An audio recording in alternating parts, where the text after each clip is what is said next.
Hi, it's me again.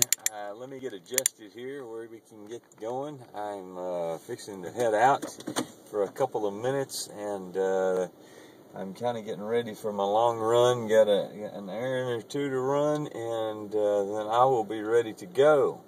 Long run, for those of you who may or may not have been with us for some time, I'm a runner.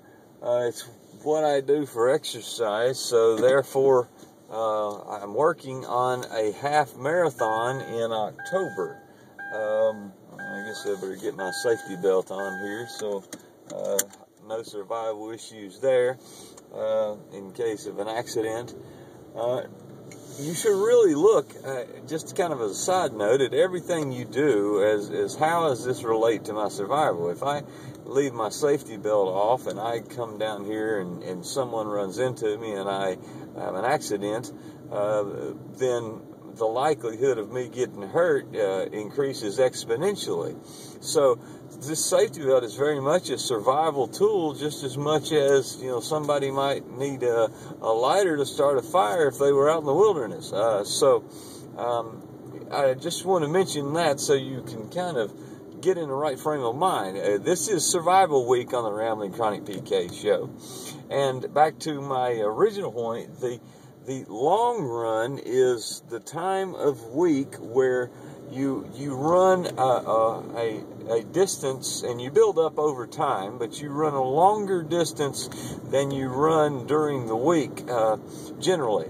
And the way that this usually works, for me, I've got a plan set out, and I run 5K twice a week, and then on Saturday, I've worked myself up to around 13 miles. Now, I will say today, it may be 11, it may be 13. I hope that I can get to that point somewhere close to that.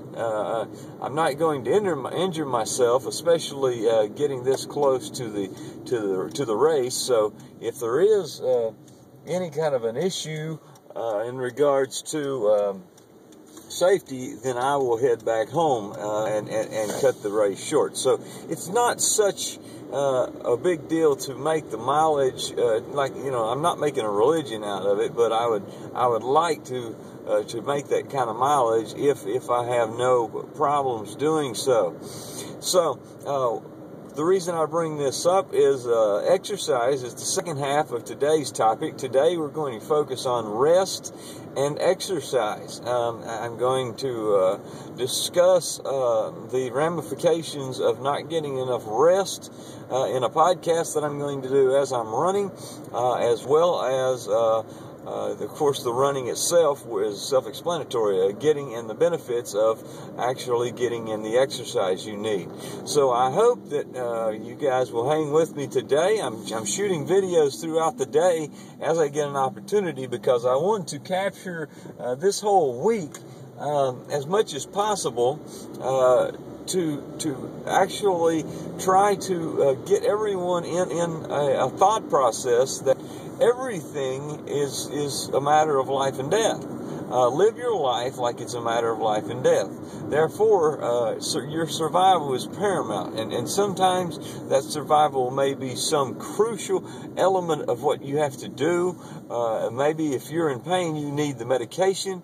Maybe you need the thing. But one thing I'm certain that everyone needs in abundance is rest. And in the United States, our fast-paced society, we think we've got to go and got to do and all those things, and how great they are.